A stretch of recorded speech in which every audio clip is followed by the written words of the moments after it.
Sony మెట్లు ఎక్కి వెళ్తూ ఉంటే ఎవరమ్మా నువ్వు అని రాగిని నిలదీస్తూ ఉంటుంది. నా పేరు సోనీ. ఆఫీస్లో పనిచేస్తున్నాను. యువరాజ్ గారి కోసం వచ్చాను. ఫైల్స్ మీద యువరాజ్ సార్ సైన్ కావాలి, అందుకే వచ్చాను అంటూ రాగిని ఆగు అని పిలుస్తున్నా కూడా సోనీ ఆవిడ మాట వినకుండా మెట్లు ఎక్కి వెళ్తూ ఉంటుంది. ఏ అమ్మాయి ఆగు, నీకే చెప్తున్నది అని రాగిని కేకలు పెడుతూ ఉంటుంది. ఏంటత్తయ్య ఏమైందంటూ ధాత్రి కేదార్ అక్కడికి వస్తారు. ఎవరిని ఆగమని పిలుస్తున్నారు అని ధాత్రి అడగటంతో, ఎవరో ఒక అమ్మాయి యువరాజ్ని కలవటం కోసం ఆఫీస్ నుండి వచ్చానని నేను పిలుస్తున్నా కూడా మెట్లెక్కి పైకి వెళ్ళిపోయింది అని రాగిని చెప్తుంది.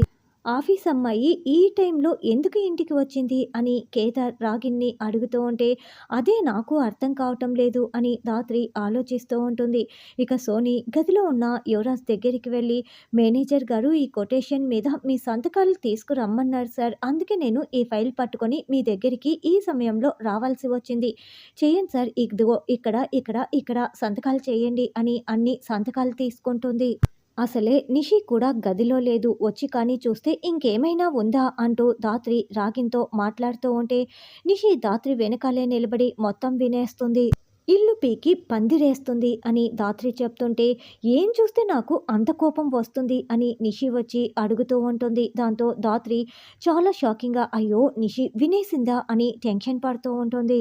అంటే నిషి అది ఆఫీస్ నుండి ఒక అమ్మాయి యువరాజ్‌ని కలవటానికి వచ్చింది. గదిలోకి వెళ్ళింది అని ధాత్రి చెప్పగానే నిషి పరుగులు పెడుతూ మెట్లు ఎక్కి వెళ్తూ ఉంటుంది.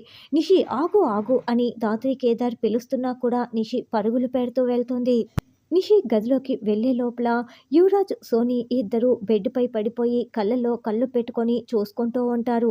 దాంతో నిషి వాళ్ళిద్దరిని కూడా చాలా షాకింగ్‌గా కోపంతో రగిలిపోతూ చూస్తూ ఉంటుంది.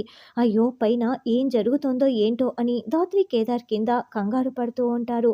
ఇప్పుడు యువరాజ్ సోనీని అలా చూసిన నిషి ఎలా గొడవ చేస్తుంది, ఇల్లు పీకి పందిరేస్తుందా అన్నది రానున్న ఎపిసోడ్‌లో తెలుసుకుందాం.